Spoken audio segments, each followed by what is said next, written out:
금호고 강연이요? 예, 거기에서 그런 이야기 했었다고요. 고등어, 명태, 대구를 먹으면 안 된다. 예.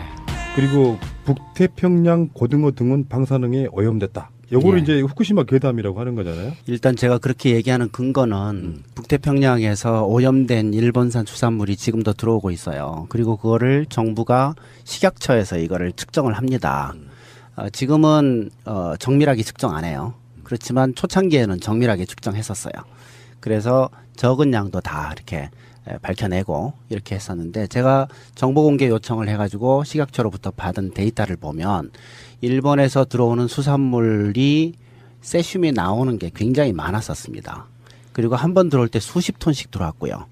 그래서 그것들을 쭉 리스트를 보니까 수십 가지, 한 100여 가지의 방사능에 오염된 수산물들이 들어오고 있었어요.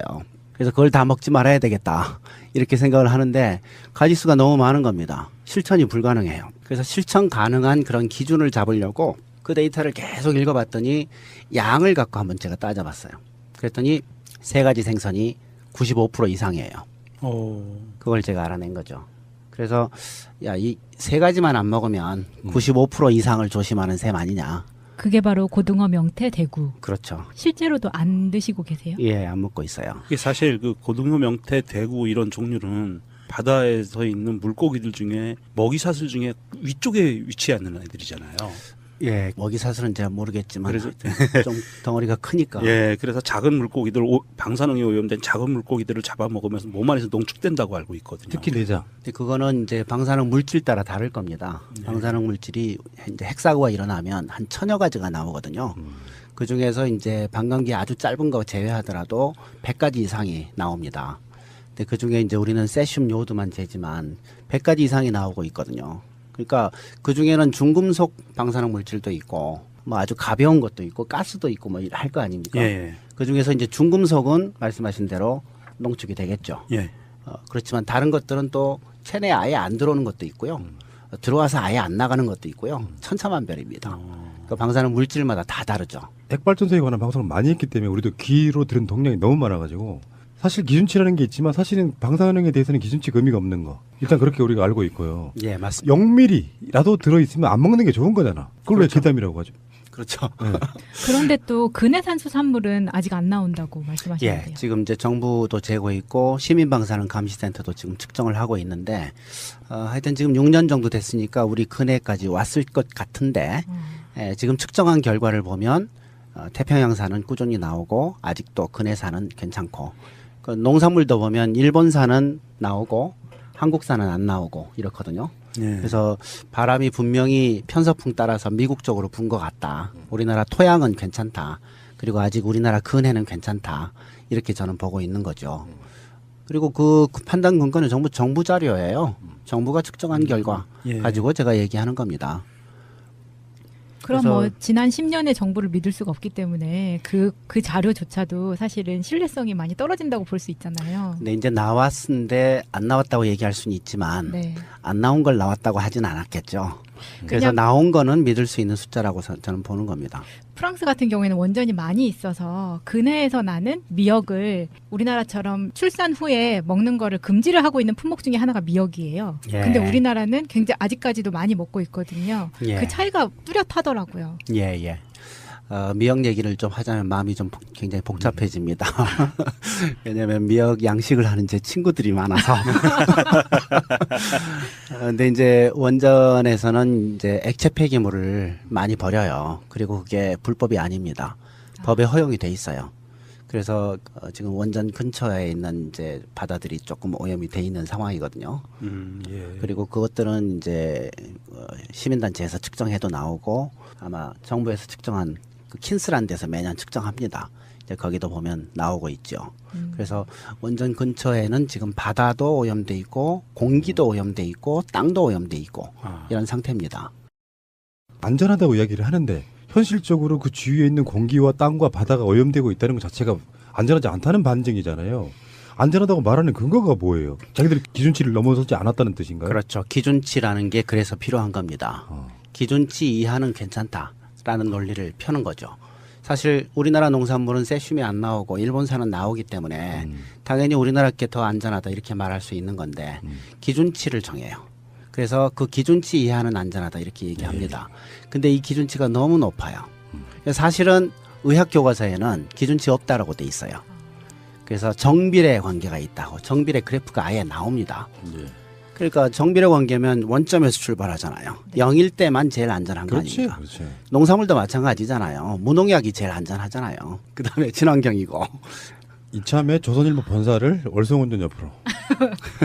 이런 게 무책임한 거죠. 그러니까 이게 좀 큰 얼개로 한번 다시 보면 이따가 다시 이야기가 나오겠습니다만 일본 후쿠시마 사고가 준 교훈 때문에라도 한국은 또는 세계적인 추세에는 탈원전을 해야 된다 이 분위기인데 원전 확대 정책을 찬성하는 조선일보 입장에서는 불편한 거예요. 일본 이야기가 예를 들면 지금 이런 질문이거든요. 교수님이 그렇게 말씀하셨대요. 저는 잘 모르겠는데 후쿠시마 사고 2011년 3월 달에 일어난 그 사고 이후에 4년 동안 일본인 60만 명이 평소보다 더 죽었다라는 그런 말씀을 하신 적 있으세요? 예, 그거는 일본 통계청 자료에 그렇게 예. 나와요. 그래서 그 얘기를 제가 한 겁니다. 근데 조선일보는 확인한 결과 사실과 달랐다. 이건 또 무슨 근거예요?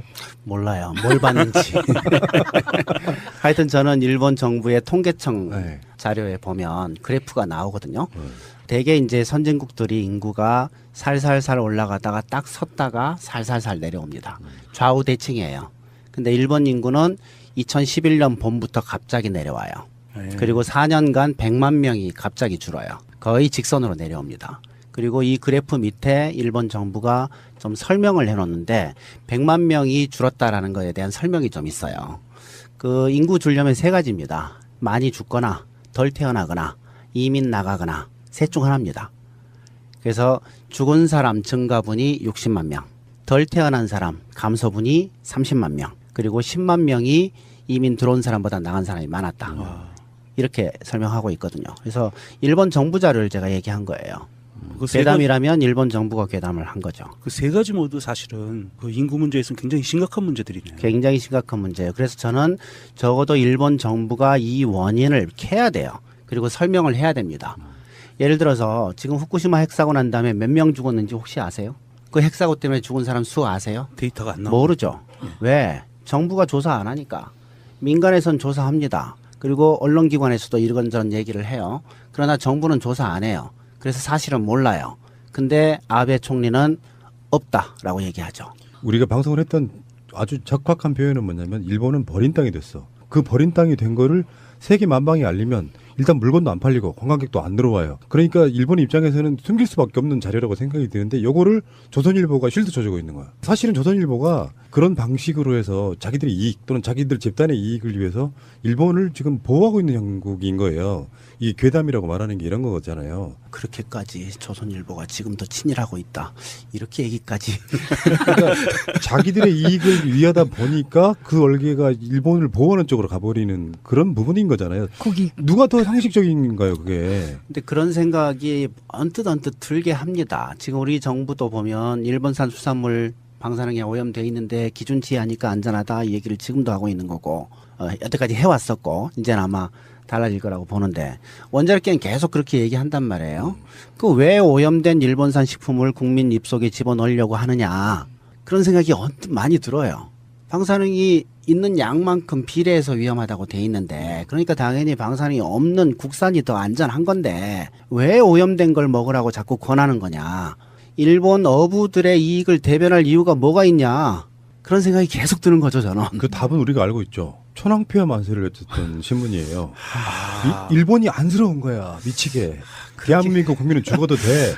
그런 그 순수한 의도도 있을 거고요. 근데 이제 그렇게 해석하는 건 저는 조금 너무 같다고 생각하고. 너무 진작에 받으시면 무한해요. 근데 이렇게는 저는 이제 해석을 한 거죠. 적어도 공범자로서의 그 동지의식 이런 거 아닐까. 그러니까 방사능 오염시키는 가해자 입장 아닙니까, 어차피. 예.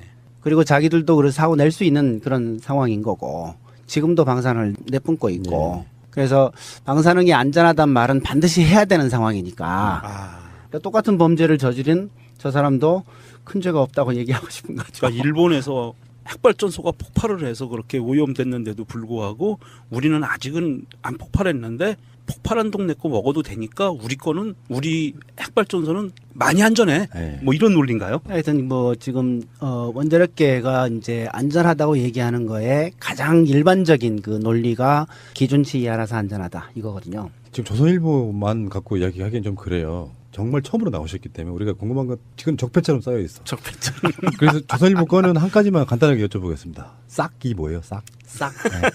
아 몽땅 다. 아. 싹 받아줬다. 조선일보가 싹. 제 강의 슬라이드가 6년 전에 만든 게 지금도 쓰고 네, 있는데요. 거기에는 탈핵해야 된다 하고 탈핵하는 방법 해서 구체적으로 4가지를 제가 적어놓고 있습니다. 신규 원전 금지, 그다음에 수명 연장 금지. 그렇게 하면 원전 개수가 살살살 준다. 전기 모자라면 전략하고 재생에너지로 전기 만들고. 그래서 이 4가지를 해야 탈핵이 되는 거다라고 해서 슬라이드 한 장을 6년 전부터 쓰고 있었는데 예. 이거를 문재인 정부가 싹 받아준 거죠. 아, 그래서 하나도 안 빼놓고 싹 받아준 거죠. 그래서 그 그렇게 싹이라는 저는 표현을 얘기를 해요. 쓰면서 음. 그 조선일보는 비선실세라는 그 뉘앙스로 얘기를 하는 거군요. 비선 실세인지는 잘 모르겠어요. 그러나 하세요. 제안 할수 항상 있으면. 6년간 제안하던 내용이 예. 정부 정책이 됐기 때문에 저는 뭐 누가 흉을 보든지 간에 기분 너무 좋아요. 사실 뭐 문재인 정부에서 완전한 탈핵으로 가려면 최소한 60년 이후부터 시작되는 거다라고 이야기를 하고 있거든요. 그건 너무 길게 잡으신 거예요. 너무 이제 공격들을 많이 받으니까 아, 예. 시간이 충분하다. 이게 충분히 준비하고 대응할 수 있다. 네. 이 얘기를 하시려고 하신 것 같은데 지금 탈원전 결정한 나라가 한국 포함해서 8개입니다. 전 세계에서 우리나라가 지금 최근에 이제 합류를 했는데 그 나라들 중에서 40년 이상 시간을 끄는 그런 나라는 없어요. 아, 대개 예. 20년 이내에 다 프로그램이 끝납니다. 예. 그래서 지금 이제 굉장히 여유롭게 40년, 60년 이렇게 얘기를 하지만 실제로는 그 전에 끝날 거다라고 저는 보고 있어요. 왜냐하면 지금 현재 재생에너지로 만든 전기가 전 세계 전기의 25%입니다. 오, 그리고 1년에 1%씩 증가해요. 5년 후에 30% 될 겁니다.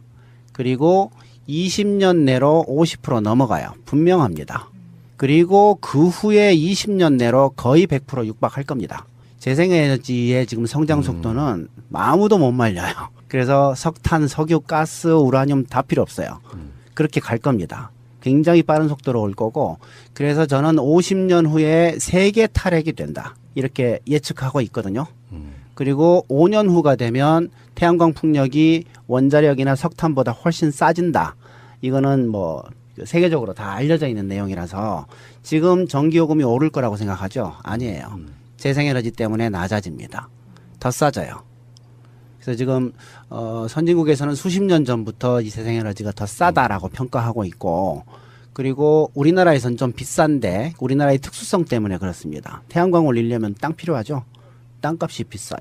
빌딩 같은데 창문으로 그렇죠. 만들고. 그러니까 땅값이 안 드는 곳에 우선 설치를 좀 해야죠. 그리고 나중에는 좀 땅값이 드는 곳에도 좀 설치를 하고 이렇게 하면 될 텐데 굉장히 빠른 속도로 증가할 거고 그리고 지금 얘기 안 해도 된다. 5년 지난 다음에 다음 정권이 되고 그다음에 재생에너지 커가는 걸 국민들이 보면 야 이게 이렇게 대안이 되는 거였구나 라고 느끼는 날이 올 거예요.